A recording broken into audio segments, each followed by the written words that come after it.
ვიდეო არ არის პროფესიონალებისთვის, არის იმათთვის, ვინც ეძებს სიახლეებს, მშენებლობაში, რემონტში, კონკრეტულად ამ შემთხვევაში კაფელის სამუშაოებზე.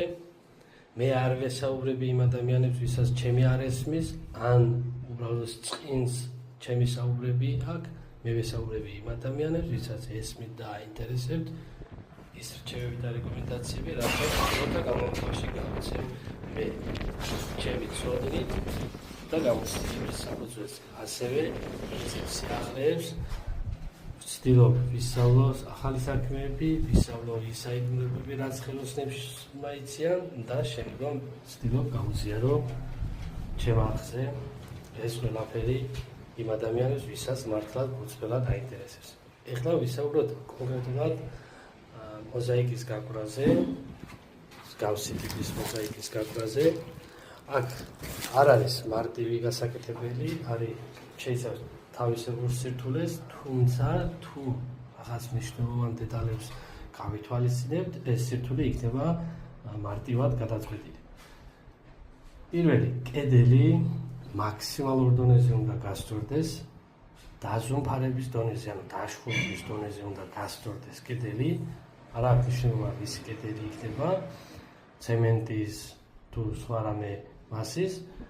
შემდგომ ამისა შეგიძლიათ ეს კედელი დაგრუნტოთ ან მასზე გააკეთოთ იზოლაცია, წავუსვათ იზოლაცია და მე შემდგომ დაიწყებთ უკვე მოზაიკის გაკვრას, მაგრამ ამ მოზაიკის გაკვრისთვის არის უმნიშვნელოვანესი ის, რომ თვითონ მოზაიკაზე არ ესმევა წებოცემენტი უნდა წავუსვათ კედელს მინიმუმ 1 მმ-იანი მალკით, ეგრეთ წოდებული მალკით სავარცხელი კბილებიანი წასასმელით და მაქსიმუმ მისი ზომა უნდა იყოს 2 მმ.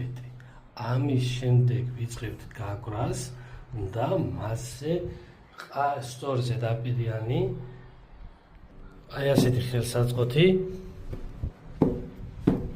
მსგავსი ფორმით მსუბუქად ვივაწვევით და გავასწორებთ კედელზე. ეს არის მნიშვნელოვანი საიდუმლო ხერხი ხელოსნების, რითაც ხდება მოზაიკის გაკვრა. აუცილებლად უნდა გაყვეთ ამ თანმიმდევრობით, რომ გამოგივიდეთ კარგი. 100%-იანად ამის გაკვრა ჩემთვის პირადად წარმოუდგენელია, არც მინახია 100%-იანად კარგი გაკეთებული და ვერც შეგვისრულებია ჩვენ 100%-იანად, მაგრამ იქნება კარგი. მსგავსი ტიპის მოზაიკები კეთდება აბანოებში, თლიან აბანოზე, დეკორის სახით, ასევე აუზები.